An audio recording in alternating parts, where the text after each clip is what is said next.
Welcome back, AfterBuzzers, to the season finale of The Shy. All right, tonight we're talking Jada finally getting some almost. We're talking Brandon becoming a snitch, and we're talking Reggie getting taken out. All that and more coming up for you next. You're tuned in to AfterBuzz TV, the ESPN of TV talk. Now, let the buzz begin. Hey! What's up, party people?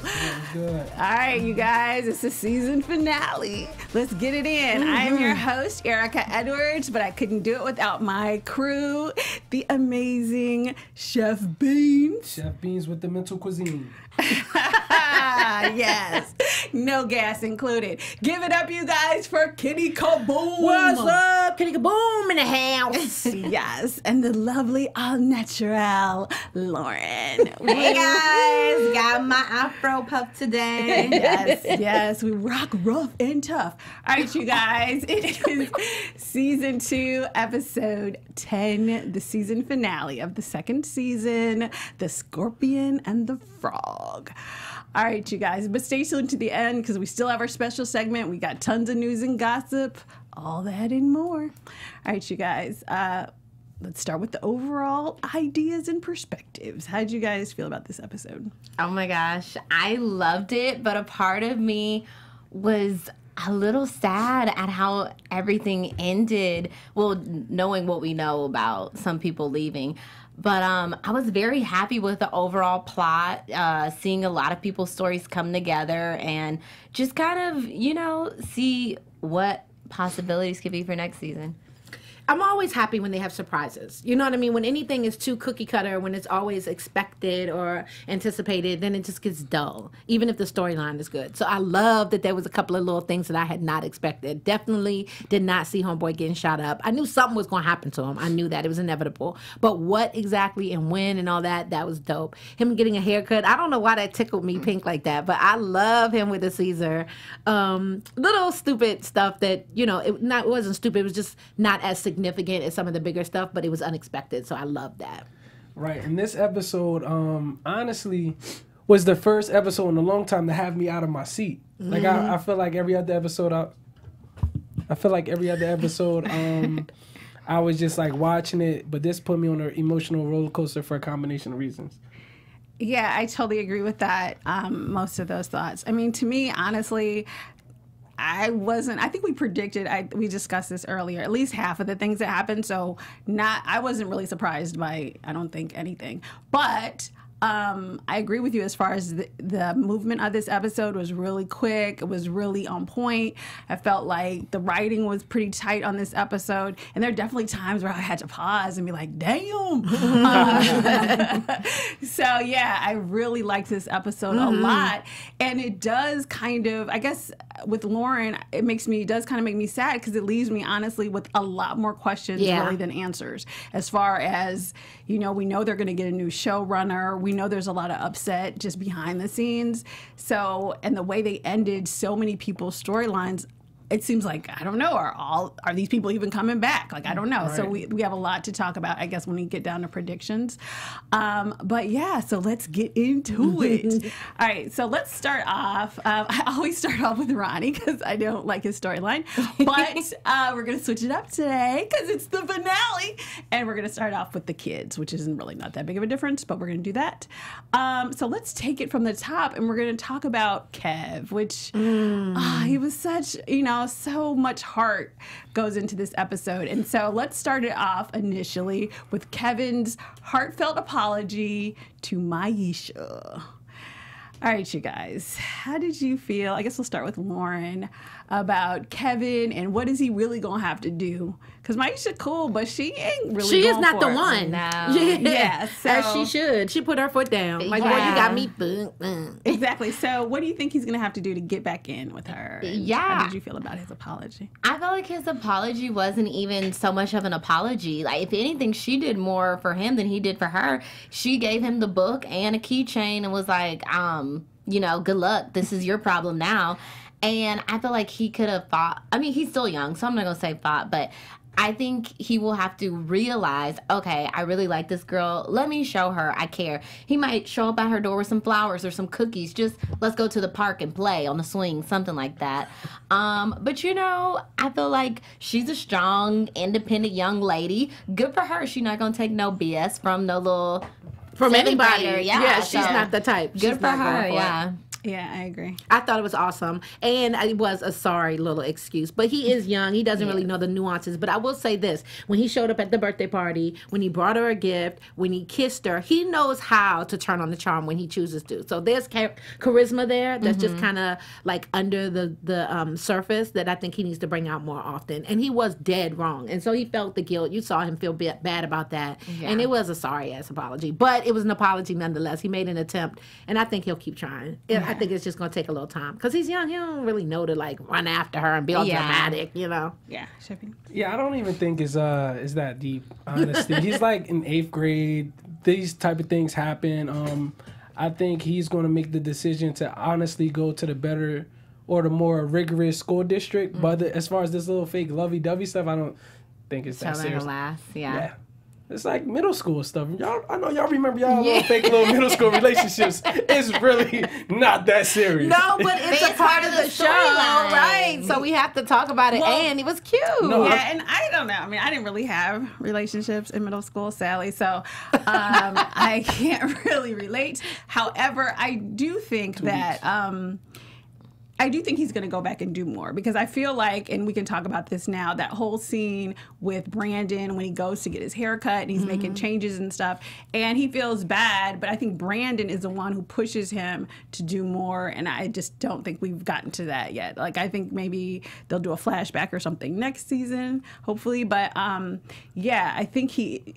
You know, because he cursed out his friends a little bit. Right. And I think that showed, like, some real strength in his part. And I feel like Brandon the discussion he had with Brandon, I thought was really cool and, like, really impact. They always have the dopest conversations. No, I love them together. I love their dynamic. Yeah. Kev is definitely just going through, like, his identity crisis, as a lot of young men do. So I honestly feel like the whole romantic side is just a minor piece of him becoming an independent thinker. Yeah, honestly, and I think next season, Chef Beanz might be right. We might not even really see Maisha if he does go to the new school. We'll obviously still see Big Papa because their friendship is cool, and you know Jake will probably get into that gang stuff. But I don't if Kevin does go to the prep school, I don't see Maisha being part of the storyline anymore. See, I don't know because I feel like I don't see Kevin hooking up with them white girls, but that's just me. He might find the one little token black girl. All right, you guys. And the picture that I have is from the closing sort of scenes for Kevin when he finally puts on the jacket and he has the haircut, and it's kind of like he's coming to terms with who he's becoming. He looks so good. What I really enjoyed about this scene was the black entrepreneur that he saw in the pamphlet, and I think he saw himself in those shoes. Like, okay, I can have high aspirations for whatever it is that I want to accomplish. I don't know. That really stood out to me. Yeah, I agree with you. It stood out to me as well, and I think. I don't know. I mean, I really hope that they do show Maisha later because I feel like he wouldn't even have a book if it wasn't for her. He wouldn't be looking at it. He wouldn't have thought of any of those things. So I really think that, I don't know. It'd be interesting to see how he goes to a new school but still tries to maintain his friendships in the hood anyway. So, which would include Maisha and Big Papa, hopefully. We would hope. All right, so let's move on to Ronnie. So it was an interesting wrap up for Ronnie.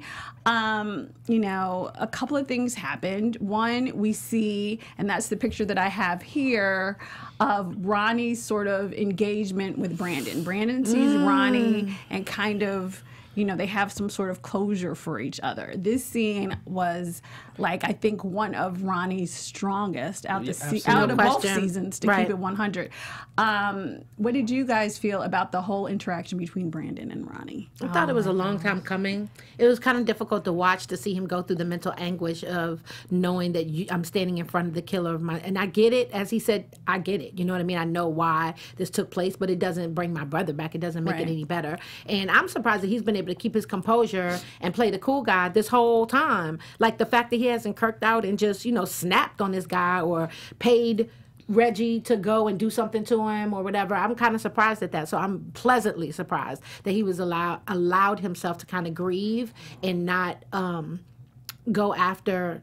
I said Reggie. I meant Ronnie. Ronnie, thank you. Yeah, Reggie, the one. I'm surprised he didn't pay Reggie or get Reggie to do something to Ronnie is what I meant to say. So anyway, I thought it was dope. I mean, I thought it was a coming to Jesus moment that was long overdue. Yeah. Well, when I saw Brandon, notice him from across the street and he closed his truck, I was like, oh my God, is he gonna beat him up? Is he gonna, is he gonna injure him? I was like, what is gonna happen? And he, just got out of the jail. So I was like, this is gonna go so bad. But when he just stopped and took a minute and he was like, I get it, my heart, it was like, I almost wanted to cry because it was just like he finally forgave him. Yeah. And he finally came to terms like, look, you killed my brother, but I understand the hurt you had in your heart when you thought it was my brother who murdered your son. Right. So like you said, it's not okay. It doesn't bring him back, but I understand why you did it. And I'm going to move on from the situation. And how mature must you be to look at your brother's killer and be like, I get it, and I'm going to rock out? So mature. I don't think I could ever do that. But crazy. I thought that was a major scene, a major moment of closure that they both needed. So I thought it was beautifully written. Yeah, Shafeen. No, absolutely. This scene, I think, had a larger point as far as like life lessons, how hard it is to forgive. Because we try to control every different situation, especially when we're going through any type of emotional calamity. So like y'all said, to be able to look the killer of his brother in the eyes and tell him basically like, I get it, Rage, I forgive you, was just very powerful. Because think about how many decisions people make based off of rage or based off of hurt and pain that lands them in situations that they regret. So for Brandon to have that internal power to just, I guess, release that heaviness off of him was just very, like, I think they did a very good job. Even their dialogue was just so It was on point. Yeah, it really was. Yeah, I agree. And what I think is interesting about that scene as well is that for me, I think part of it has to deal with the fact that fundamentally it was Detective Cruz's issue, and Detective Cruz was the one who set all of this into motion. And to me, it was him coming clean that made it really clear, because I don't think this whole time Brandon probably didn't really know, one, that Jason was his son, two, that someone told him this, and that's why he went there. And so to me, that's why he had the understanding, because when he knew that Ronnie was the one that killed his brother, he got a gun. Right. And so now that he knows, okay, Detective Cruz told him this and sent him basically after his brother, it's really not at Ronnie's feet at the end of the day, honestly. Yeah. You know, to some extent. Obviously, he chose to use a gun or whatever. So I think that kind of was the additional kind of information or clue or piece of the puzzle that Brandon needed to come to terms with. You're definitely correct. They're all saying that in the comment now as you're saying it, that Brandon didn't know Ronnie was the father of Jason. So yeah, that's true. Yeah, so that whole part about, I saw him play basketball, all of that made him, I think both of them really realize and come to terms with it. So I really loved that scene. So, and the reason why I guess I discussed that one first is because that kind of motivates Ronnie when he goes down south. So Tracy comes back and to give Ronnie a ride to work. And it was interesting. That was awkward. Because we talked about this. And to me, I felt like if Tracy was truly platonic, she would have said more to Jada instead of like, oh, I can go. Like, to me, she could have been like, I don't know. But what are your thoughts about the Jada, Ronnie, and Tracy exchange? I thought it was awkward initially, but I thought they handled it like mature adults. Like, if there's an issue, I can take myself out of this equation. Like, I don't want to be a hindrance to whatever it is y'all two got going on. And I didn't think it was not her responsibility to talk it up to Jada. I mean, what is she going to say? Hi, it's really good to meet you. He and I used to be involved, but now I see that the two of you are involved. She can say we're really not together, because Jada was like, oh, you move on quick. And she never said anything. But that's not her place. He said something. As he should. And if she was his friend and all of that, and she didn't really care, she'd have been like, no, we are just cool. Way. That's what I think. I felt like it could have gone either way. You guys were talking about it was very awkward. I mean, do you say something? Do you not say something? Because you two think, okay, maybe Tracy still does have feelings for him. So maybe she didn't want to step in and just shoot all options down. And then, you're saying, oh, well, it's just not her responsibility. So it's not her place. Maybe she was thinking, oh, maybe he might have feelings for me. Maybe I can keep hope alive. So let me just shut up and stay over here. Right. That's absolutely what I think she thought. And maybe she was like, let me see what it goes. I didn't get that at all. I don't know. She's like, I might get some on my road. No, I don't think so. She's trying to play it safe. Completely over this cat. I think she was trying to play it safe. I think she's trying to play it safe. Like, just like, let me mind my business. I'm not with this man. I don't want to be with this man. We've already it's run its course. See, it's to me, over. she didn't say none of that. She don't need to say anything. That's the classy thing to do. Exactly. I'm going to speak up and say what? She's like, I'll be waiting for you in the car. Boo. No.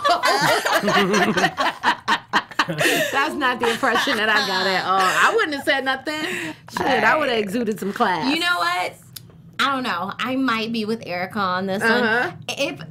I hope I'm not in that situation, but if I was, maybe I really would be like, look, I don't want him. I already had him. Yeah, I'll go wait outside. But that's so tacky. Like, you gotta do all that. I'm not going to use I already had him. But that's over. The point I was trying to make really was not so much that she has to be like, oh, it's over. I don't want him. All of that. To me, he's my friend. I pushed him into AA. He's trying to do better. I want him in a relationship. I want him to be happy. You know what I'm saying? But she doesn't have time to say all that in the heat of the moment. You just got to be like, place. look, it's not my man. I'm stepping outside. What is tough piece? I just want to say something just very quickly. Yes, what are your thoughts? I think she handled it cool because there was no words she could literally say that, because I don't think it's that important to her. It was more so like, we're about to travel to go see our granddaughter. And her saying something would be like, I don't know, people don't want to put themselves in that situation to even have to defend themselves. So she's just kind of like, okay, let me play the backseat to this. And I think she handled it well. All right, well, moving on. Thank you. We got to move on from this. But before we move, we'll wrap up Ronnie right quick. So he does go down south, and he kind of, his scene ends with him going to his father and having a scene with his father about forgiveness and working on the car. How did you guys think his scene was resolved, or his storyline, or whatever? How do you guys feel about it? Chef Beanz looked like he want to go, so I'm going to let him go first. Yeah, go ahead, Chef Beanz. I just think the car thing was a little like random, because Ronnie has always showed how good he was with his hands and machinery. So whatever problems the car had, I don't see how Ronnie couldn't have taken care of them himself. But I get the bonding experience, and I'm completely cool with him forgiving his father, because just how Brandon had the courage to walk up to him. I think Ronnie, I tip my hat to him for doing that, even though he spun on his granddaughter's christening. But whatever, Yeah. I thought it was an important moment. When is he going to have that moment again? He's literally in a whole different state. So I thought that was huge of him to make the effort to go and stop skirting around the issue. I mean, the man lived across the street from all those years, and he knew that and never made any attempts to reconcile or find a middle ground. So for him to do it in that moment, maybe he got moved by seeing his granddaughter. Who knows? I thought it was kind of dope. Okay.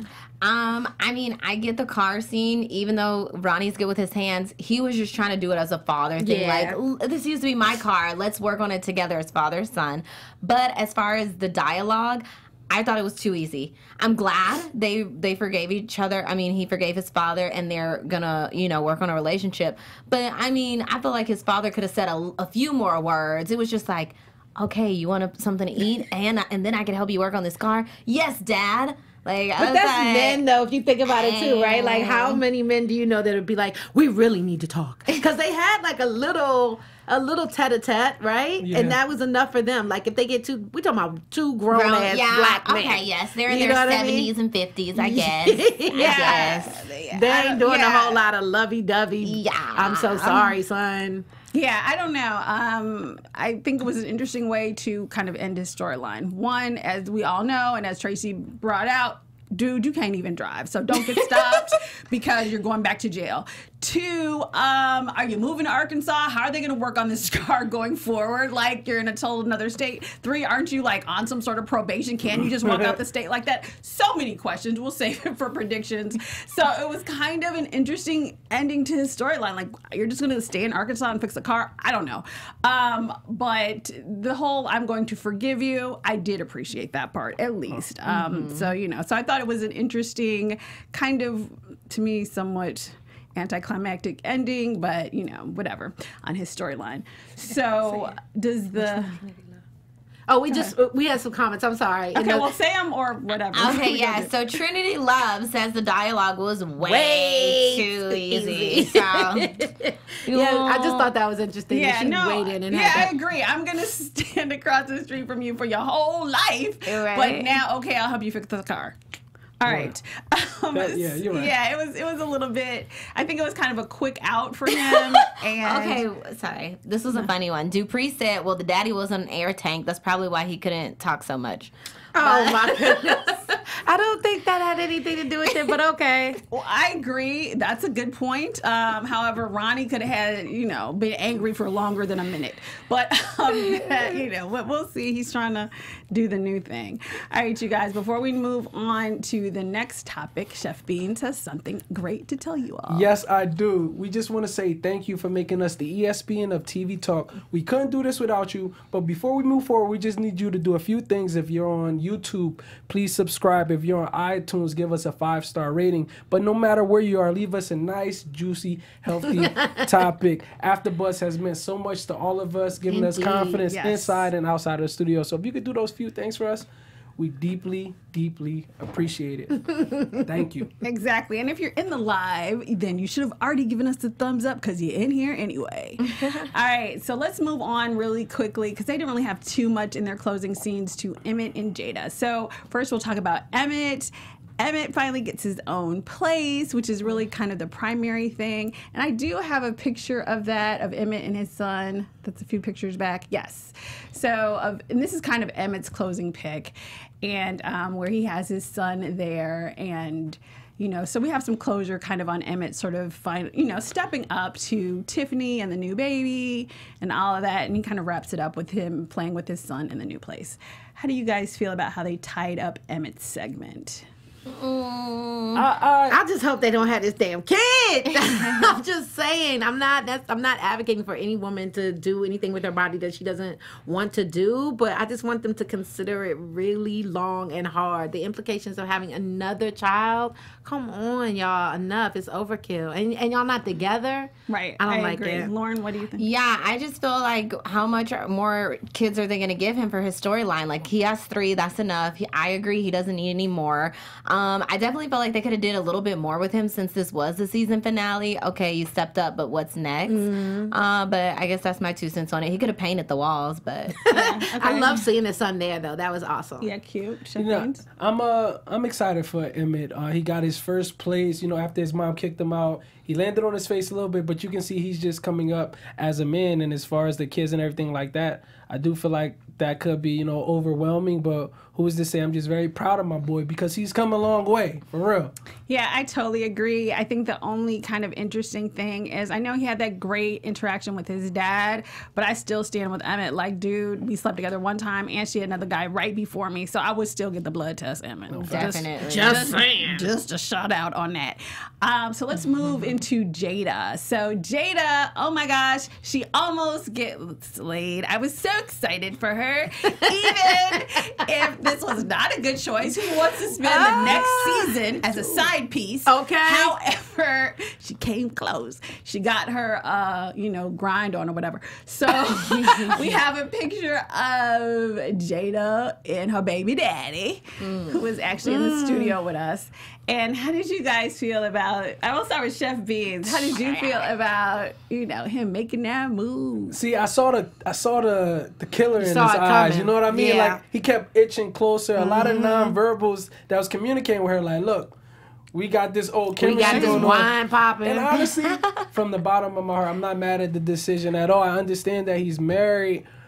But I know, I'm just saying, like, Jada, I was looking out for Jada. She's worked so hard this season. I'm looking out for her. I'm looking out for her, You was thinking exactly. You was in there cheering them on, like, let's go. Yeah, let's get it done. Let's get it in. All right, well, I agree with Chef Beanz. I want her to get them cobwebs dusted off, too. I don't agree with the part that he's married, but, I mean, dang, they were so close. They was both feeling it. I wouldn't be too mad. It's TV. babies. She's not breaking up no real marriage. I just want her to get it in and be a new woman. But dang, Emmet had to walk in. Had to kickstart that engine a little bit, right? And she was ready, hot and ready, like somebody Little else Caesar's to be pizza. ready with. I didn't like it.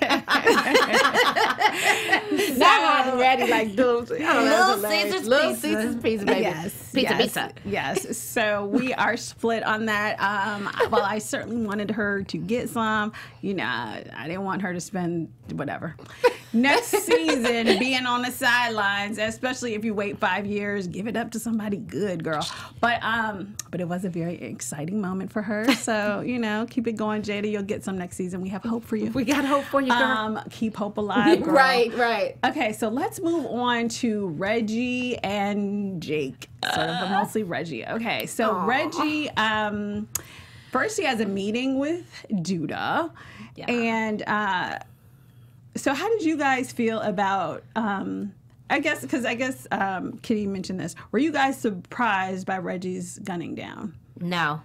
Okay, we were literally watching it, and I said, as soon as he came out of Sonny's chicken, I felt it. Like, the spirit took over me. Yes. Yeah. She was like, something bad's about to happen. I said, something's about to happen. It's going to happen. Grabbed I feel Kitty's arm. Yeah. I said, something is about to happen. Something's about to happen. And then boom, boom, boom, boom. I was like, I need to be a writer. Maybe I need to be a writer. See, for me, at the point when Duda said, you are absolutely safe, I said he's going to die.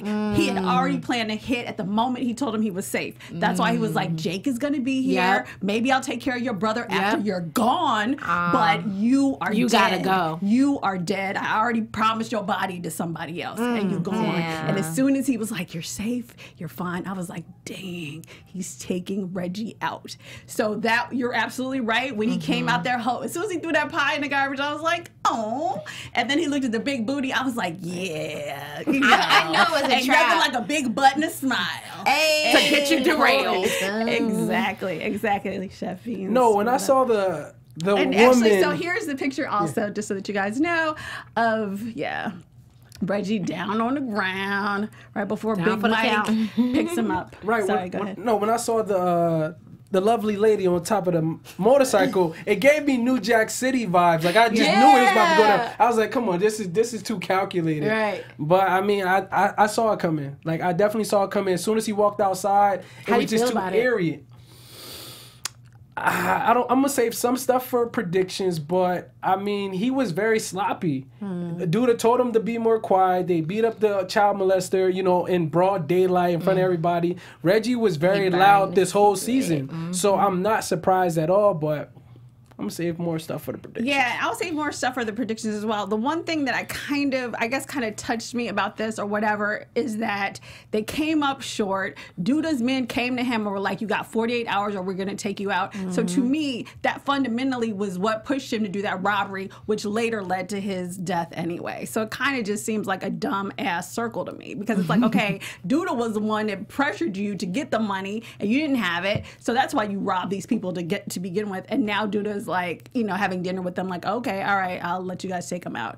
So, well, he didn't really acquiesce like that. He tried to put up a fight, but the guy was just like, he had a discussion with them, and at the end of the day, at that point, after that dinner, he agreed to it, period, to me anyway. I mean, he kind of acquiesced to it. He didn't say, okay, you're right, you can have my mans. He more said, like, don't take my mans. And dude was like, this isn't a discussion. Like, we're not going back and forth about this. This is what's going to happen. And so you have to deal with it. It was more like an acceptance as opposed to, like, yeah, you're right, you can have them. Yeah, I mean, I see your point, as he wasn't like, I don't know. To me, Duda's too big. He doesn't acquiesce. He makes a decision that's in his best interest. And he just, I guess he decided, I'd rather give up Reggie than go to war. Maybe so. But at the end of the day, he put Reggie in that position to begin with, and was really, to me, a little too quick to cut him loose. All right. I'll save it for predictions. Okay. And then, so what I found was an interesting aftermath is a picture I have up here of Jake, I assume, being taken away by social services. So it's kind of sad, because it's like, super sad. Where is, what's going to happen to Jake kind of now that, Reggie is gone. And what was interesting too, I think, about Reggie's shootout, just as a side note,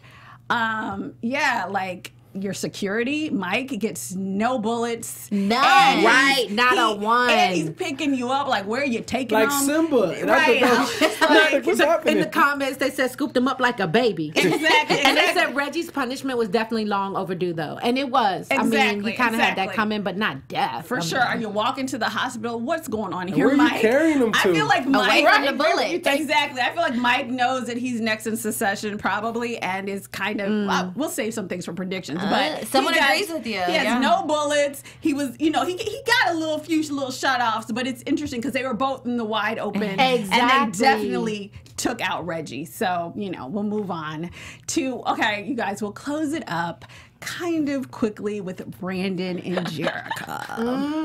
the best for last. Yes. Say it ain't so. All right, so let's start off with the Brandon and Jerrika, kind of the disintegration of their relationship. And I have a picture here of their, I guess it's to be their final argument. Interesting. I think, I'll see, what do you guys think about how they chose to, I guess, originally take Jerrika out because Tiffany Boone had already, been released from her contract. So she had known for a long time, I think, from the beginning of the season, maybe, that she was leaving. So how do you all feel about their breakup and kind of how they decided to get rid of Jerrika? Well, according to my predictions, I was totally wrong. I thought they were going to get married and be sent off with a wedding and a honeymoon. They Right. break up. I mean, Right. which is more realistic according, with everything that's going on. But I just felt like, dang, he got arrested. She found out he was, in bed with a bad guy. And then it's like, I'm done with you. Not even like, let's work it out. Let's talk about it. She's just done. That's because this is not the first or second or third. I mean, it just keeps happening. He keeps involving himself. And I get that, but once they were engaged, I thought she might try a little harder to fight for it. Mm-hmm. But she cleaned out everything, the furniture, the kitchen, the clothes, just like he was left with a bed and a picture of him and his brother. But you know what? I mean, it is what it is. They had to release the characters, so I mean, good way to send them out. But yeah, I was sad that, and it's so crazy because at the beginning of the season, I was like, I can't wait for them to break up, blah blah. Now that I know the backstory, I'm like, but it is what it is. Yeah, they had to make them break up or run off into the sunset, and you knew that wasn't going to happen. Well, I didn't think that was going to happen. So their breaking up was kind of inevitable, but it was still sad to watch. You know what I mean? Jerrika just couldn't put forth the effort that it took to like kind of see this guy, meet him halfway, and he wasn't trying to step it up. I think he resented the fact that she had Jack in jail while he was out there getting his mama out of pimp cars. You know what I mean? Chef Beanz? I'm not surprised at all, and I'm actually happy Brandon finally told her off because for a lot throughout both seasons, I feel like he kind of felt like the help in certain situations. Like, your friends are talking to me this way. Every time I'm around your parents, I have to be this uppity person that I'm not. So I feel like this last little monologue of him telling her, like, look, this ain't that we come from two different realities, so I guess we can't agree to disagree on different things, then be out. Yeah. But a lot of times when dudes say that and it actually happens, that's when it stings. Right, 'cause coming he back to that didn't empty mean apartment. It's like, I was just playing. Right. Yeah, it was interesting. I think that I don't know, the way it was written to me, I thought it was clear that they were trying to get Tiffany out of the show, clearly, and clearly to me it seemed like it was written prior to Jason Mitchell's issues. So yeah, I found it interesting because to me, he was like, oh, I can't just get out, but he never told her, look, I didn't know, and when I found out and I told him I wanted out, he basically threatened my life and my family. And to me, he was so prideful, and I agree with Chef Beanz, he never stood up to her, but he also never really tells her the whole story. Exactly. And this was another Exactly. episode where he doesn't come, because it's like, had he told her everything, maybe they could have both gone on the run or whatever, depending on when they made the editing or however they wanted to do it. But instead, he kind of just like lets her go. And she is so quick to be like, I'm out. And, maybe that was more real than actually scripted. But she definitely, so I thought it was an interesting end of that. I agree. I was a little bit surprised. I thought they would leave together. But I don't feel like, from watching this, I don't feel like once they fired Jason Mitchell, they made any edits for him. So to me, I feel like this is all about getting her off the show. I'll talk about that. Yeah, we'll talk about it in the predictions. And then, okay, so to wrap it up, we're gonna have to really go fast, you guys. So as I predicted, like a long time ago, Detective Toussaint decides to flip Brandon. And he agrees. At first he's like, whatever, kind of playing like he's not going to do it for some reason. And that's the final picture that I have of Brandon. And he's in the truck with them while Toussaint and Cruz are telling him kind of, what's going down.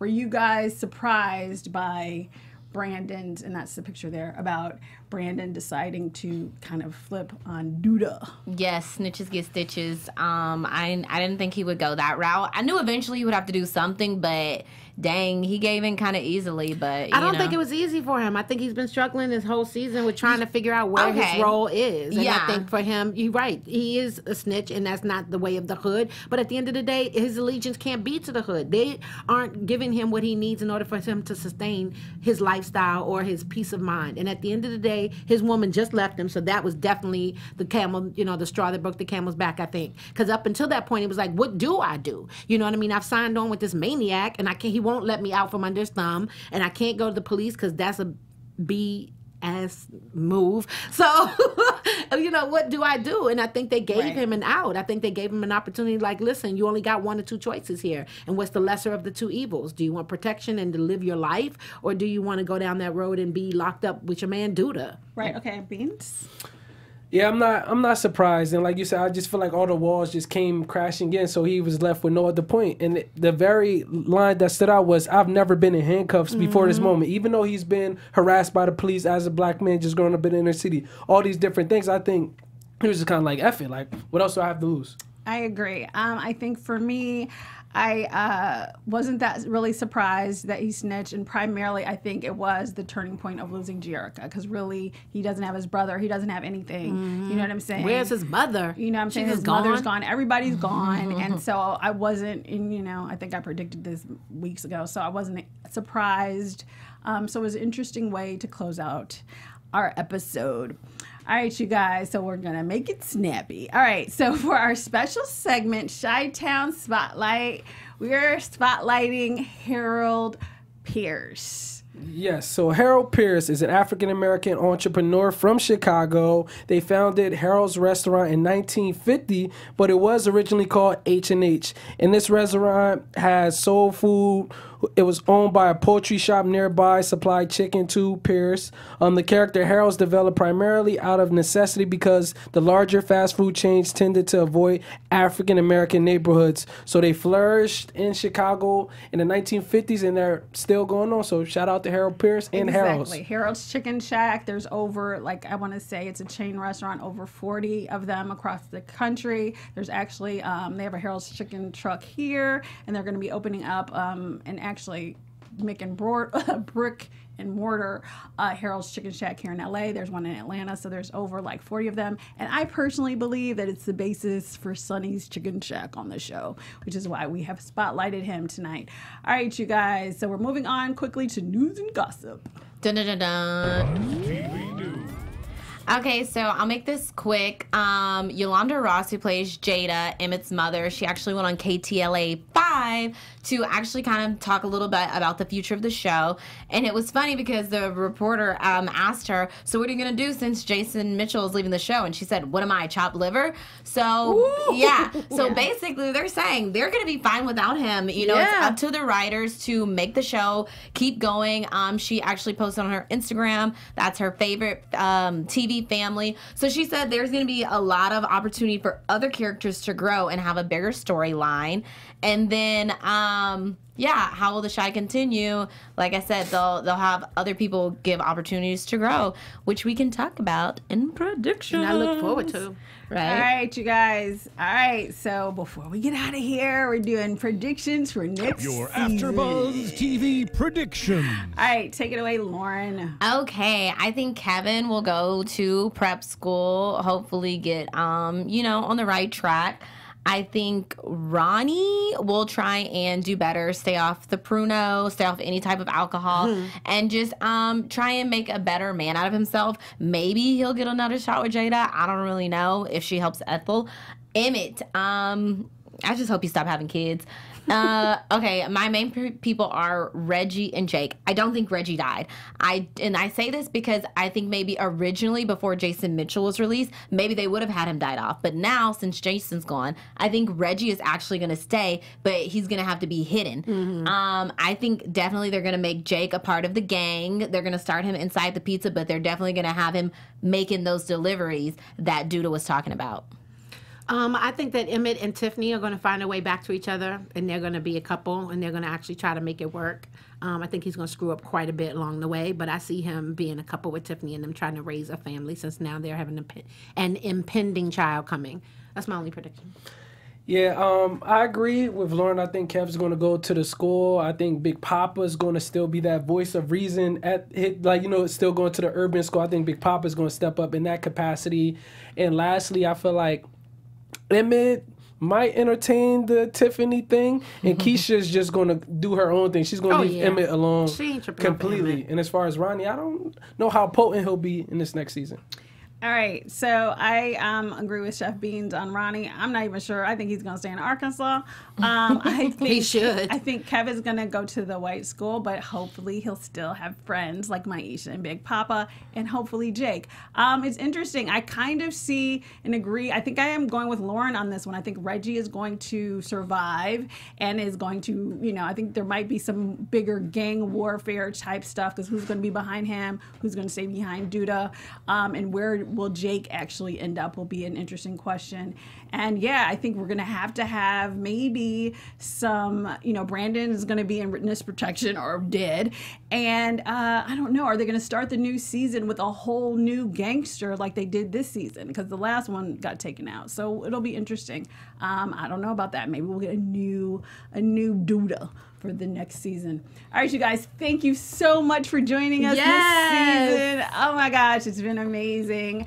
And we can't wait to see you guys next season. So definitely like and comment and subscribe and leave your comments. All right, party people, where can they find you? You can find me on all social media at Lauren the Truth. Thanks, guys. It's been a blast. It's been amazing. Thank you so much for coming along on this ride. My name is Kittie KaBoom, KITTIE KABOOM. Find me on IG. And I'm on all social media platforms at Chef_Beanz with the Z. All right, you guys, and I'm your host, Erika Edwards. You can follow me on all of my social media at Erika, ERIKA, as in Door Edwards. And if you happen to watch Real Housewives of Potomac, you can catch me here Sunday nights at 9 p.m. Ciao for now, folks. Bye. Our founder, Kevin Undergaro, and me, Maria Menounos, would like to thank you for tuning in to AfterBuzz TV. Remember, we're not just the first, we're the biggest in the world, and we're the only destination for all your favorite TV shows. Whatever you crave, we've got it. So go to AfterBuzzTV.com and check out our lineup. Buzz you later. The views expressed herein are those of the hosts only and do not necessarily reflect the views of AfterBuzz TV or its owners or principals.